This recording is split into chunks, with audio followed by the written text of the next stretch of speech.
Hello अस्सलाम वालेकुम।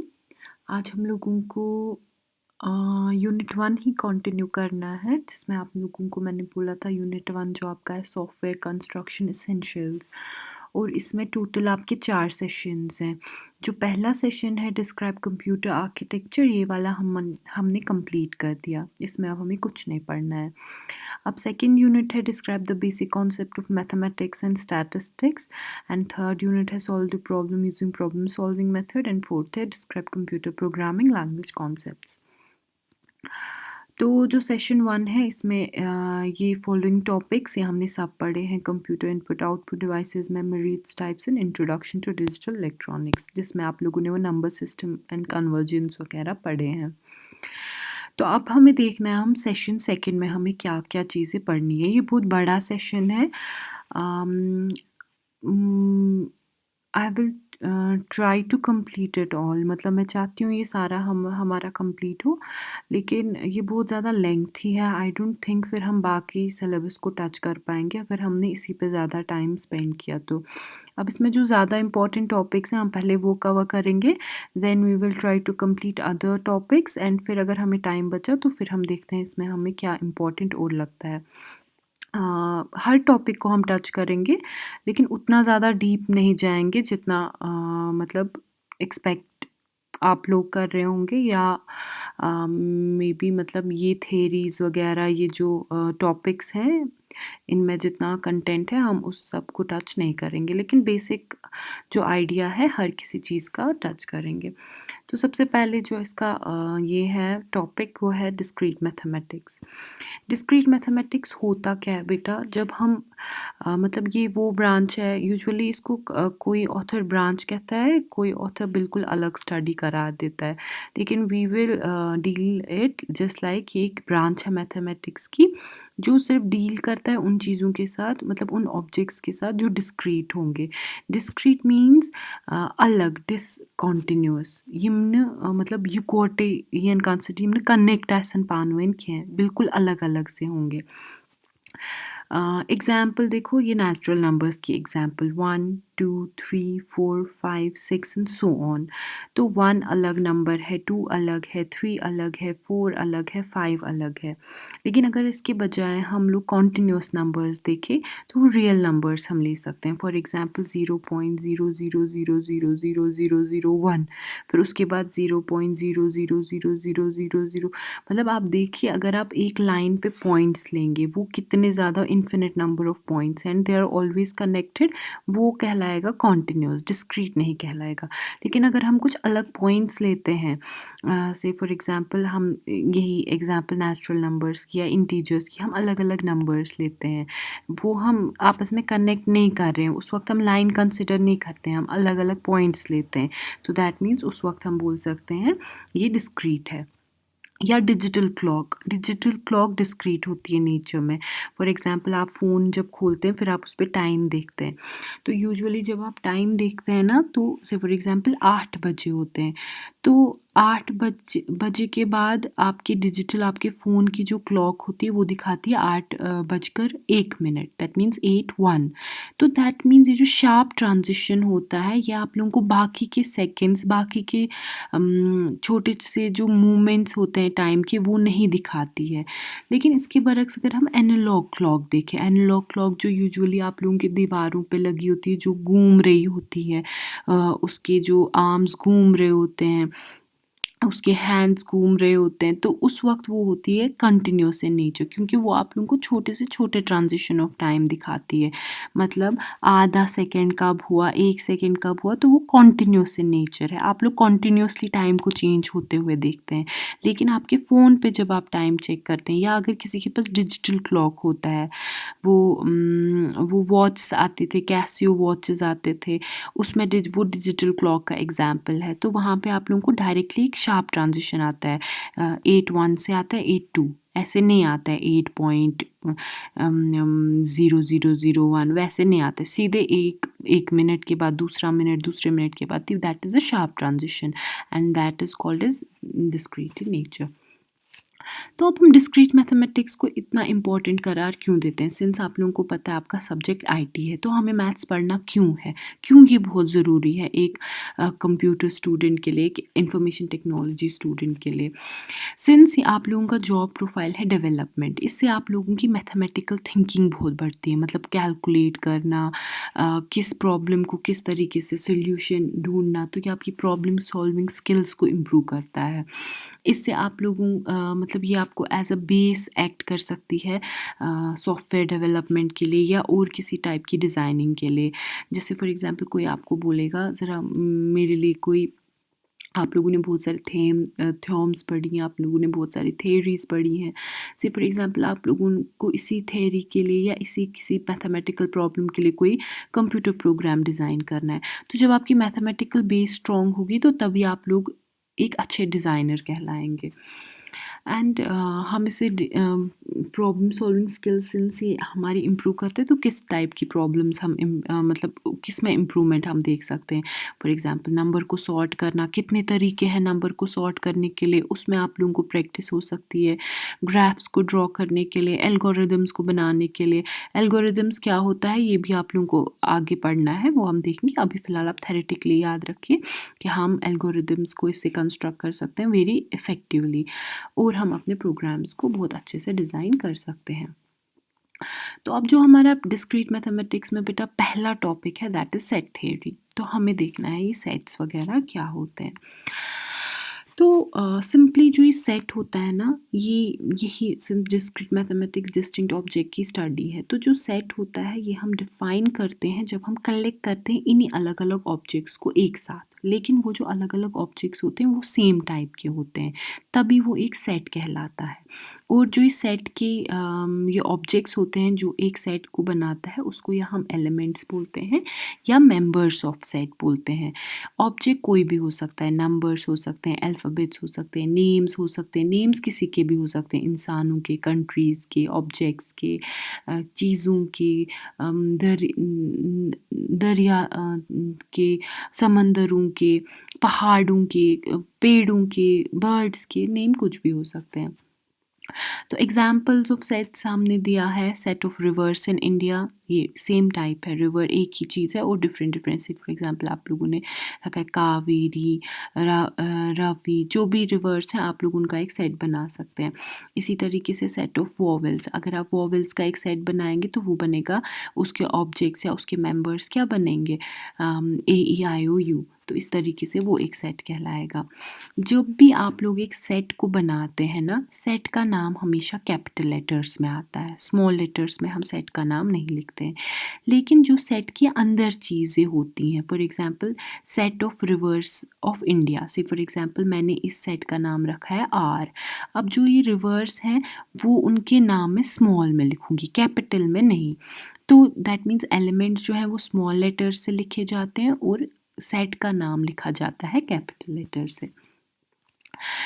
अगर ए एक सेट है, ठीक है, यहाँ पे एक एग्जाम्पल दिखाई है, यहाँ पे ए इम्पॉर्टेंट चीज़ है, ए अगर एक सेट है और स्मॉल ए इसका एलिमेंट है, तब हम इसको इस तरीके से डिनोट करते हैं, ए जो है इट बिलोंग्स टू ए, या ए is an element of A. That means ये जो ई वाला सिंबल जैसा आप लोग देख रहे हैं, इट मीन्स एलिमेंट ऑफ और बिलोंग्स टू, ठीक है, that means A is an element of A. यहाँ की ए स्मॉल ए हो गया मेंबर और ए हो गया सेट का नाम।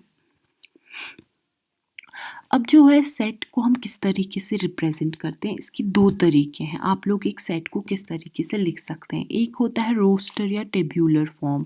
इसमें बेटा हम जो भी इसके जो सेट बनाता है, जो मेंबर्स एलिमेंट्स होते हैं, उनको हम इन ब्रेसेस, इन कर्व्ड ब्रेसेस से में डाल देते हैं और उनको सेपरेट करते हैं कॉमास से। फॉर एग्जांपल अगर ए है एक सेट जिसमें सारे ऑड नंबर्स रखे गए हैं लेकिन 10 से छोटे ऑड नंबर्स, तो हम उसको कैसे लिखेंगे, ऐसे, ए लिखा हमने कैपिटल से, हो गया हमारे सेट का नाम, और इक्वल टू लिख दिया कर्व्ड ब्रैकेट्स में सेट के एलिमेंट्स या मेंबर्स। दैट मीन्स एक सेट बन गया। ये सेट है ए, इसमें कौन कौन से मेंबर्स हैं, 1 3 5 7 9, इसका मतलब है ऑड नंबर्स हैं लेस देन 10, ये बना दिया इसने सेट ए। इसी तरीके से जो दूसरा फॉर्म है सेट बिल्डर फॉर्म।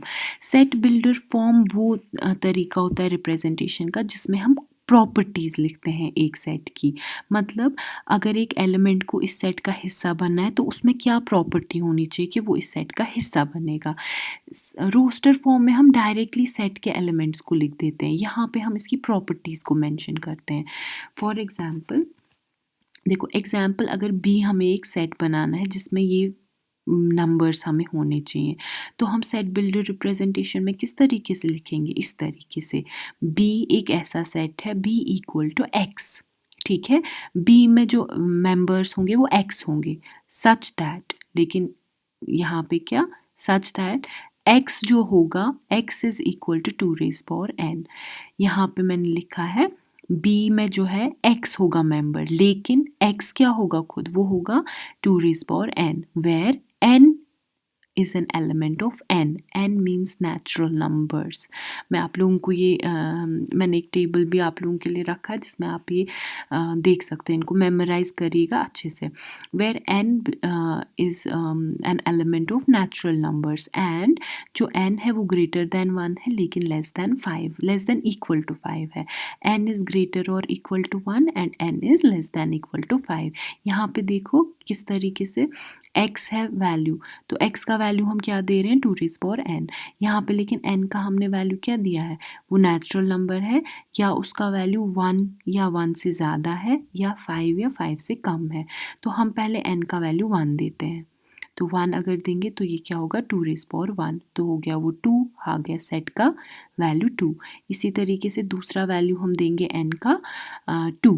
अब 1 से ज़्यादा है तो दैट मीन्स 2, तो यहाँ पे देंगे 2^2, तो क्या बनेगा 2 2s are 4, तो यहाँ बनेगा 4। इसी तरीके से इसको इंक्रीमेंट करते जाएंगे जब तक कि 5 तक नहीं पहुँचता। जब ये 5 पे पहुँचेगा तो 32 वैल्यू आएगा, फिर इससे ज़्यादा इसका वैल्यू नहीं है, तो ये यहीं पे स्टॉप हो जाएगा। तो ये होती है सेट बिल्डर फॉर्म जहाँ पे आप लोग प्रॉपर्टीज़ लिखते हैं। आप सिमिलरली लिख सकते हैं, से फॉर एग्जांपल अगर आपको वॉवेल्स का सेट बनाना है रोस्टर फॉर्म में, अगर आप रोस्टर फॉर्म में बनाएंगे सेट, से फॉर एग्जांपल मैं यहाँ पे W लिखूँगी एक सेट, उसको लिखूँगी इक्वल टू कर्व ब्रैकेट्स में लिखूँगी A, E, I, O, U, O, A, I, O, U, तो ख़त्म हो गए सेट, ये हो गए रोस्टर फॉर्म। लेकिन अगर मैं सेट बिल्डर फॉर्म में लिखूँगी तो मैं लिखूँगी say for example W equal to X such that X belongs to vowels या x is an vowel। तो उस तरीके से आप लोग अपने सेट्स को लिख सकते हैं या रोस्टर फॉर्म में या सेट बिल्डर फॉर्म में। तो इसके बाद बेटा ये स्टैंडर्ड नोटेशन है, इनको देखिएगा। Say for example x belongs to या x is an element of, इसी तरीके से अगर इस ई पे ऐसे लकीर आई बीच में तो इसका मतलब है डज नॉट बिलोंग टू या is not an element of इसका। और इस तरीके से ज़ीरो पे अगर कोई लकीर है दैट मीन्स ये एम्प्टी सेट है। एम्प्टी सेट मतलब इसमें कोई भी मेंबर नहीं है। इसी तरीके से ये बड़ा यू कैपिटल यू, इसका मतलब है universal set. N means natural numbers, I means integers. I अगर ज़ीरो होगा तो ज़ीरो के बगैर इंटीजर्स, आई अगर प्लस होगा तो सिर्फ पॉजिटिव इंटीजर्स। इसी तरीके से कॉम्प्लेक्स नंबर विदाउट ज़ीरोज़ और सो ऑन, जो भी यहाँ पे लिखे आप लोगों को इतने काफ़ी हैं। फिर हम देखते हैं सेट्स में और एक टॉपिक आता है that is cardinality. Cardinality means element जो यूनिक एलिमेंट है, मैं रिपीटेशन इसमें कंसिडर नहीं किए जाते हैं, यूनिक एलिमेंट्स कितने सेट में हैं वो बनाता है इसका कार्डिनैलिटी। कार्डिनैलिटी फाइनाइट हो सकती है या इनफाइनाइट हो सकती है। अगर फाइनाइट हुई तो हमें एग्जैक्टली पता होगा कितने नंबर ऑफ एलिमेंट्स आपके सेट में हैं। अगर इनफाइनाइट हुई तो दैट मीन्स हमें नहीं पता होती है टोटल नंबर ऑफ एलिमेंट्स कितने हमारे सेट में है। एग्जाम्पल अगर P हमारा सेट है तो KLMN इसके मेंबर्स हैं, तो कार्डिनैलिटी कितनी हुई, मैं इनको इजीली गिन सकती हूँ 1 2 3 4, that means cardinality of the set P is 4।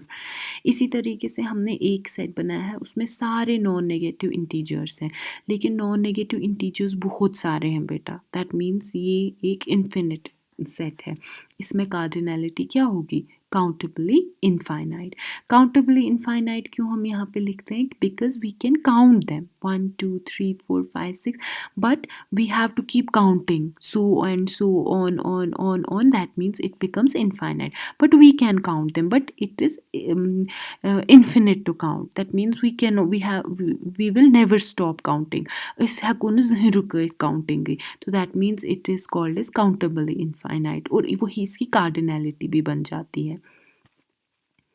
तो इसी तरीके से अब हमें देखने हैं सेट्स कितने टाइप के होते हैं। सेट्स बेटा बहुत टाइप के होते हैं। कुछ फाइनाइट होते हैं, कुछ इनफाइनाइट होते हैं, कुछ सबसेट होते हैं, कुछ यूनिवर्सल होते हैं, कुछ प्रॉपर पॉवर सिंगलटन सेट होते हैं, बहुत सारे।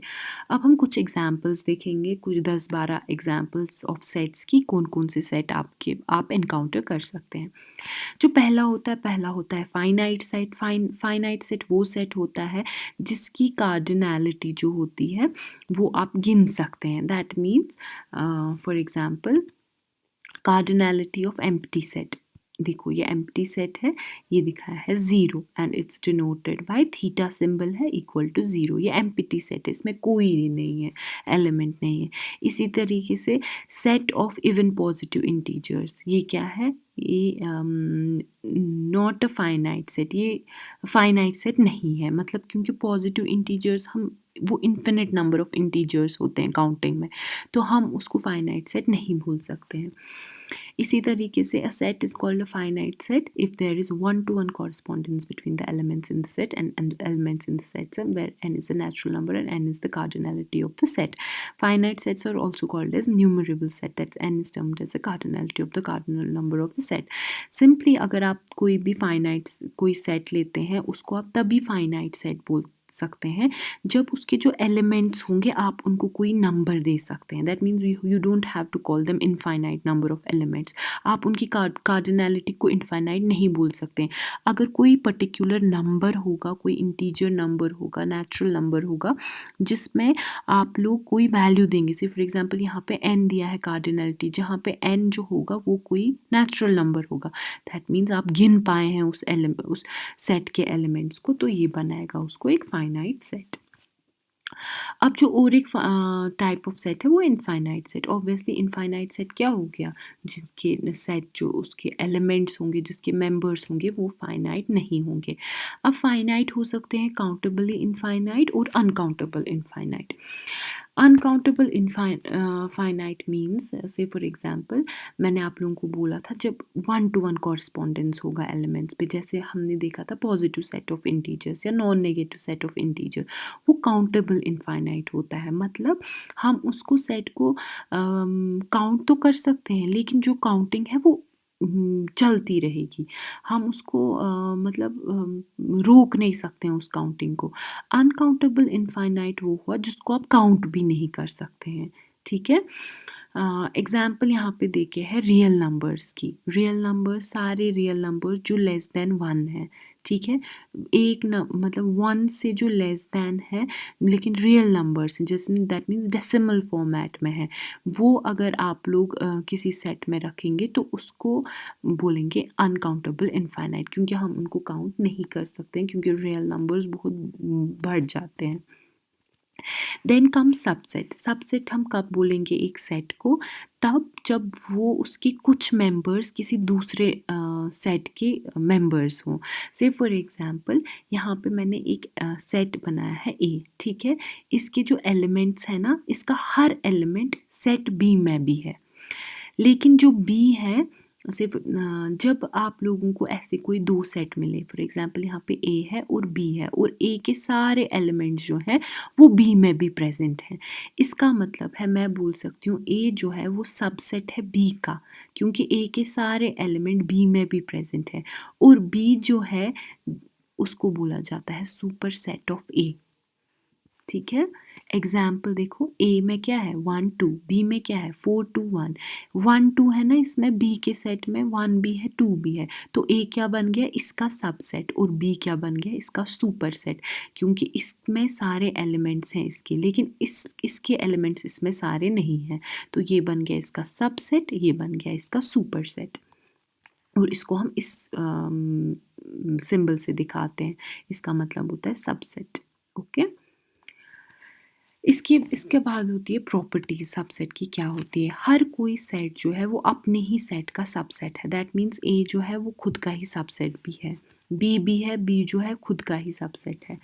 इसी तरीके से जो दो नल सेट होता है, नल सेट जो होता है एम्प्टी सेट जिसमें कोई मेंबर नहीं होगा, वो हर सेट का सबसेट होता है। दैट मीन्स अगर मैं यहाँ पे लिखूँगी सेट नल, वो भी मैं लिख सकती हूँ is a subset of A, null is a subset of B. इसी तरीके से अगर ए है सबसेट बी का और बी है सबसेट सी का, देखो अगर ए है सबसेट बी का, ठीक है, और बी खुद है सबसेट सी का, तो ए खुद ब खुद बन जाएगा सबसेट सी का। तो ये एक प्रॉपर्टी है, ये याद रखना। If A is the subset of B and B is the subset of C, then A is the subset of C. A finite set having n elements have two raised power n subsets। इसका मतलब है अगर कोई finite set है जिसको आप limited number, जिसकी cardinality आपको पता है, तो उसके जो एलिमेंट्स होते हैं उनके कितने सबसेट्स होंगे? Two raise power n। उस सेट के two raise power n subsets होंगे। टाइप्स ऑफ सेट्स जो होता है, दूसरा वाला चौथा पार्ट जो है इसका प्रॉपर सबसेट। प्रॉपर सबसेट तब कहलाते हैं बेटा जब एग्जाम्पल से आपको समझ आएगा। देखो ए जो है इसमें 2 3 4 है, बी क्या है 2 3 4 5। अगर ए को हम बोलेंगे ये बी का सबसेट है, तब भी ए का सबसेट नहीं होना चाहिए। इसका मतलब है जो बी है वो प्रॉपर सुपर सेट होना चाहिए, इसका कोई एक कम से कम एलिमेंट ऐसा होना चाहिए जो ए में नहीं है, तो तब हम बोलेंगे जो ए है वो बी का प्रॉपर सबसेट है। तो इम्प्रॉपर सबसेट वो होता है जब बी में ऐसा कोई एलिमेंट नहीं होगा जो ए में प्रेजेंट नहीं होगा। एग्जाम्पल देखो, देखो ए में भी 2 3 4 है, बी में भी 2 3 4 है। दैट मीन्स ए सबसेट है बी का, बी सबसेट है ए का, इन दोनों में सेम एलिमेंट्स है, तो इसको बोलेंगे इम्प्रॉपर सबसेट। यहाँ पे प्रॉपर सबसेट था क्योंकि इसमें एटलीस्ट एक एलिमेंट था जो ए में प्रेजेंट नहीं था। और हर कोई सेट जो होता है वो अपने आप का ही इम्प्रॉपर सबसेट होता है। जो सिक्स्थ है उसको बोलते हैं यूनिवर्सल सेट।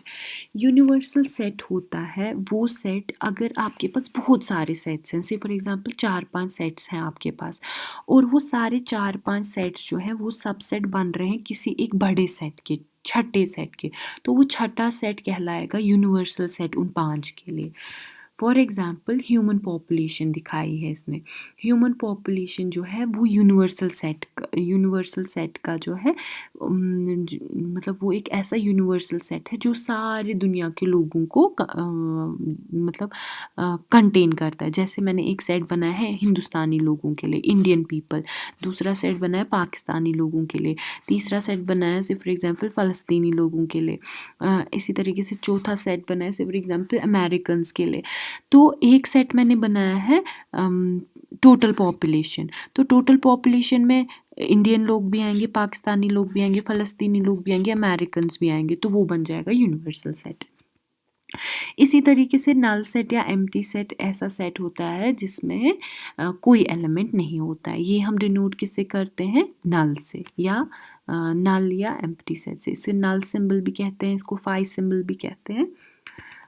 तो सिंगलटन सेट बेटा वो होता है जिसमें सिर्फ एक एलिमेंट होता है। इसको कैसे डिनोट किया जाता है? इस कर्व्ड ब्रेस में ऊपर एस लिखा, स्मॉल एस, तो इसको लिखते हैं।